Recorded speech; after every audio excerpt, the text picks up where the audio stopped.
ഇടുക്കി മൂന്നാർ തോട്ടം മേഖലയിലെ കർഷകർ കൃഷിയിൽ നിന്നും പിന്നോട്ട്. രൂക്ഷമായ വന്യമൃഗശല്യത്തോടൊപ്പം നഷ്ടപ്പെട്ട കൃഷിക്ക് നഷ്ടപരിഹാര തുക ലഭ്യമാകാത്തത് കാരണം പല കർഷകരും കൃഷി അപ്പാടെ ഉപേക്ഷിക്കുന്ന സാഹചര്യമാണുള്ളത്. മൂന്നാർ പഞ്ചായത്തിന് കീഴിൽ 350 ഹെക്ടർ കൃഷി ഉണ്ടായിരുന്ന സ്ഥലത്ത് ഇപ്പോൾ വെറും 100 ഹെക്ടർ കൃഷി മാത്രമാണുള്ളത്.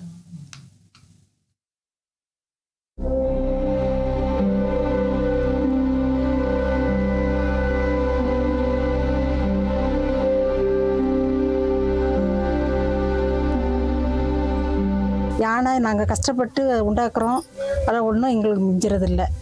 காட்டு மாடு வந்து அழிச்சிருது யானை. நாங்கள் நிறைய கஷ்டப்பட்டு உரம் வாங்கி 1000 ரூபாய்க்கு உரம் வாங்கி போட்டோம், அதில் ஒன்றும் மிஞ்சலை.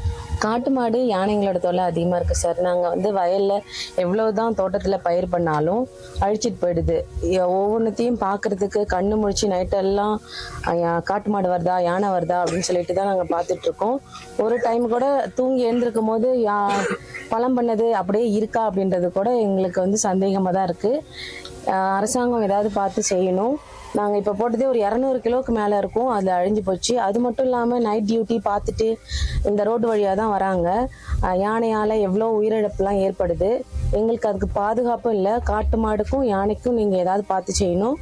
பஞ்சாயத்துலேருந்து எங்களுக்கு ஏதாவது ஒரு நஷ்டஈடு கொடுத்தா நல்லாயிருக்கும்.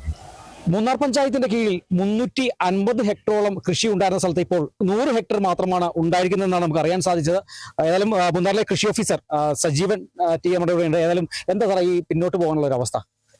കൂടുതലായും ആനയുടെ ശല്യമാണ്, വൈൽഡ് അനിമൽ അറ്റാക്കാണ് നമ്മുടെ കൃഷിക്കാർ പിന്നോട്ട് പോകാൻ കാരണം. നമ്മൾ ഏത് കൃഷിക്കാരുടെ അടുത്ത് ചെല്ലുമ്പോഴും അവർക്ക് കൃഷി ചെയ്യാൻ സാധിക്കുന്നുണ്ട്, പക്ഷേ വിളവെടുക്കുന്ന സമയത്ത് ആകുമ്പോഴത്തേക്കും നമ്മുടെ വന്യമൃഗങ്ങളുടെ ശല്യം കാരണം കൃഷികളൊന്നും തന്നെ വിളവെടുക്കാൻ സാധിക്കുന്നില്ല. അതാണ് കൃഷിക്കാരെല്ലാം തന്നെ പിന്നോട്ട് പോകാൻ കാരണം. ഈ നിലവിൽ ഈ വനംവകുപ്പിന്റെ ഭാഗത്തുനിന്ന് ഇവർക്ക് എന്താണ് ഈ ഒരു കൃഷിനാശത്തിന്റെ ഒരു അടിയന്തര സഹായം ലഭിക്കാത്തത്? ഇവർക്ക് പട്ടയമില്ലാത്ത, ഇത് ടാറ്റ കമ്പനിയുടെ കീഴിലുള്ള സ്ഥലമാണ്. അപ്പോൾ പട്ടയം ഇല്ലാത്ത കർഷകരാണ്. അതുകൊണ്ടാണ് ഇവർക്ക് ആനുകൂല്യം നൽകാൻ സാധിക്കാത്തതെന്നാണ് ഫോറസ്റ്റ് ഡിപ്പാർട്ട്മെന്റിൽ നിന്ന് പറയുന്നത്. അപ്പോൾ അതുകൊണ്ട് കൃഷിക്കാർക്ക് യാതൊരുവിധ ആനുകൂല്യങ്ങളും അതിൽ നിന്ന് ലഭിക്കുന്നില്ല. ഏകദേശം നമ്മളിപ്പോൾ ഈ കാട്ടുമൃഗങ്ങളെ പ്രതിരോധിക്കാൻ വനവകുപ്പിന്റെ ഭാഗത്ത് അല്ലെങ്കിൽ കൃഷിയുടെ ഭാഗത്തുനിന്ന് കൃഷിവകുപ്പിന്റെ ഭാഗത്ത് പല ഫ്ലിക്കറിംഗ് ലൈറ്റുകൾ അതേപോലത്തെ കുറേ സാധന സാമഗ്രികൾ നൽകിയിട്ടുണ്ട്. പക്ഷേ അതിൽ നിന്നും വന്യമൃഗങ്ങൾ പിന്തിരുന്നില്ലേ? അതിൽ നിന്ന് ഒരു പരിധി വരെ നമുക്ക് പിന്തിരിപ്പിക്കാൻ കഴിയും. എന്നാൽ സോളാർ ഫെൻസിങ് അടക്കമുള്ള ഫെൻസിങ്ങൾ ഉണ്ടെങ്കിൽ മാത്രമാണ് നമുക്ക് കൃഷിക്കാരെ രക്ഷിക്കാൻ സാധിക്കുകയുള്ളൂ. അത് വളരെ വ്യാപകമായിട്ട് ചെയ്യേണ്ടിയിരിക്കുന്നു. അത് ഫോറസ്റ്റ് ഡിപ്പാർട്ട്മെന്റിന്റെയും ടാറ്റ കമ്പനിയുടെയും സഹായം ഉണ്ടെങ്കിൽ മാത്രമാണ് നമുക്ക് ചെയ്യാൻ കഴിയുള്ളൂ. ഈ തോട്ടം മേഖലയിൽ നിന്ന് ഏതൊക്കെ എസ്റ്റേറ്റാണ് സാറേ ഇപ്പോൾ ഒരു പിന്തിരിയുന്ന അവസ്ഥയിലേക്ക് പോയിട്ടുള്ളത്? മൂന്നാറിന്റെ കീഴിലുള്ള എല്ലാ എസ്റ്റേറ്റുകളും കൃഷി ഉണ്ടായിരുന്നു. എന്നാൽ നമ്മൾ സന്ദർശിക്കുന്ന വിവിധ എസ്റ്റേറ്റുകളിൽ, അതായത് സെവൺമല, ചൊക്കനാട്, നടയാറ്, ചോലമല, പെരിയവര, നല്ലതണ്ണി, അങ്ങനെയുള്ള എസ്റ്റേറ്റുകൾ, കല്ലാറ്, അങ്ങനെയുള്ള എല്ലാ എസ്റ്റേറ്റിൽ നിന്നും കൃഷിക്കാർ പിന്തിരിയുകയാണുള്ളത്. ഈ ശരിക്കും പറഞ്ഞാൽ 350 ഹെക്ടർ ഉണ്ടായിരുന്ന ഒരു പച്ചക്കറി കൃഷി അത് 100 ചുരുങ്ങിയിരിക്കുന്നു. അപ്പോൾ കൃഷി വകുപ്പിന്റെ ഭാഗത്തുനിന്ന് എന്താണ് ഒരു ഇടപെടൽ ഉണ്ടായിരിക്കുന്നത്? നമ്മൾ ശരിക്കും ഇവർക്ക് ആവശ്യമായിട്ടുള്ള നടീൽ വസ്തുക്കളും ഇൻപുട്സും നൽകുന്നുണ്ട്. എന്നാൽ കൃഷിക്കാർ ചെയ്തു വരുമ്പോൾ ഇത് വിളവെടുക്കാൻ സാധിക്കാത്തതുകൊണ്ട് അവർ പിന്നോട്ട് തന്നെ പോവുകയാണ്. നമ്മളത് പരമാവധി ശ്രമിക്കുന്നുണ്ട്. നമ്മൾ ഫോറസ്റ്റ് ഡിപ്പാർട്ട്മെന്റിനും ടാറ്റ കമ്പനിക്കും ലെറ്റർ നൽകിയിട്ടുള്ളതാണ്. എന്നാൽ അവരുടെ ഭാഗത്തു നിന്ന് നാളിതുവരെ നമുക്കൊരു നല്ല സമീപനം ലഭിച്ചിട്ടില്ല ഇതുവരെ.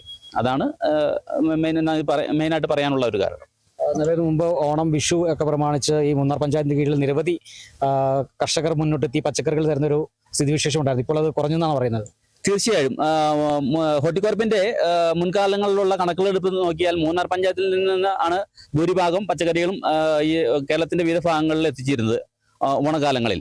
എന്നാൽ ഇപ്പോൾ പോയ 3-4 വർഷങ്ങളായി കണക്കെടുക്കുമ്പോൾ നമുക്ക് മൂന്നാർ പഞ്ചായത്തിൽ നിന്നും ഹോർട്ടികോർപ്പിന് ഒരു തരി പച്ചക്കറി പോലും കൊടുത്തിട്ടുള്ളത് അല്ല. കാരണം അന്വേഷിക്കുമ്പോഴാണ് കർഷകർ പിന്തിരിയുന്ന അവസ്ഥ ഉണ്ടാകുന്നത്. നിലവിൽ അത്തരത്തിൽ തന്നെയാണ് 350 ഹെക്ടറോളം ഉണ്ടായിരുന്ന കൃഷിയുടെ ഇപ്പോൾ 100 തന്നെ ചുരുങ്ങി. ഏതായാലും രാപ്പകലന്തിയോളം മണ്ണിൽ പണിയെടുത്ത ശേഷം അവർക്ക് ആ ഫലം കിട്ടാതെ വരുമ്പോൾ പല കർഷകരും കടക്കടിയിലാകുന്നതിനൊപ്പം തന്നെ ഈ കൃഷിയിൽ നിന്ന് പിന്തിരിയുന്ന ഒരു അവസ്ഥയിലേക്കാണ് നിലവിൽ വന്നിരിക്കുന്നതെന്നാണ് കൃഷി ഓഫീസർ വ്യക്തമാക്കുന്നത്. ക്യാമറാമാൻ AP രാജയ്ക്കൊപ്പം വിനീഷ് ആന്റണി, കേരള വിഷൻ ന്യൂസ്, ഇടുക്കി.